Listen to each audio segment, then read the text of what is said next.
win the nomination and defeat Trump is that we have an agenda that speaks to the needs of working people.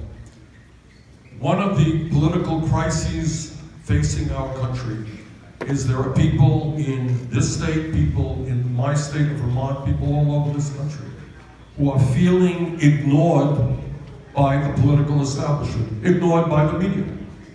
These are people who are working longer hours for lower wages. Maybe they're working 2 or 3 jobs. Maybe they are family farmers here in Iowa or in Vermont being driven off of land because they can't get a fair price for their product, losing a farm where their family has owned for generations.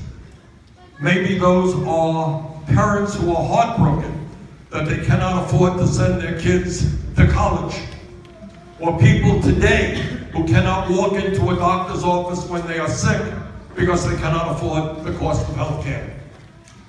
And maybe they are people all across America who are disgusted and embarrassed that we have a president who does not even recognize the reality of climate change, let alone do something about it.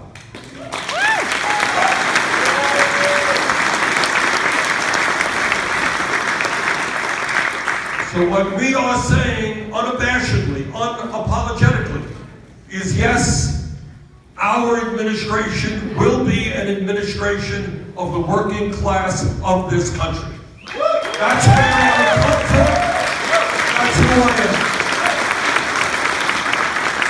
And we are prepared in an unprecedented way to take on Wall Street, to take on the insurance companies, to take on the drug companies, to take on the fossil fuel industry, to take on the military-industrial complex, to take on the prison-industrial complex, to take on the entire 1% and say that in the wealthiest country in the history of the world, the rich and the powerful will start paying their fair share of taxes.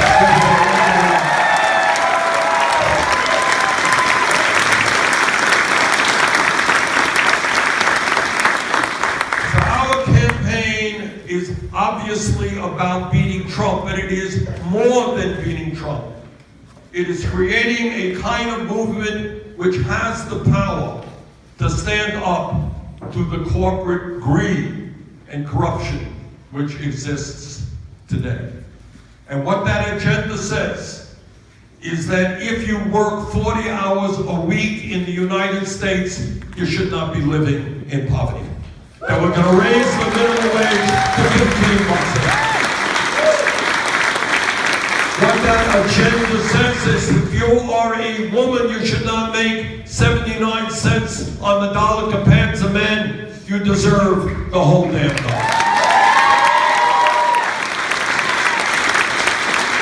And what that agenda says, and I say this as somebody who has perhaps the strongest pro-union voting record lifetime record of any member of Congress, is that if we're going to grow the middle class in America, we have got to grow the trade union movement.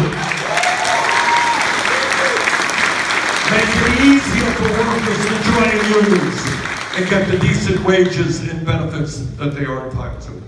And what this campaign is about is saying that education is a human right, that we're going to end the abysmally poor child care system which exists in America. If you love America, you love the children. And if you love the children, you know that when mom is at work and dad is at work, I want mom and dad to know that their kid is in a high quality, affordable child care system. And that is why we all fight for a universal affordable child care.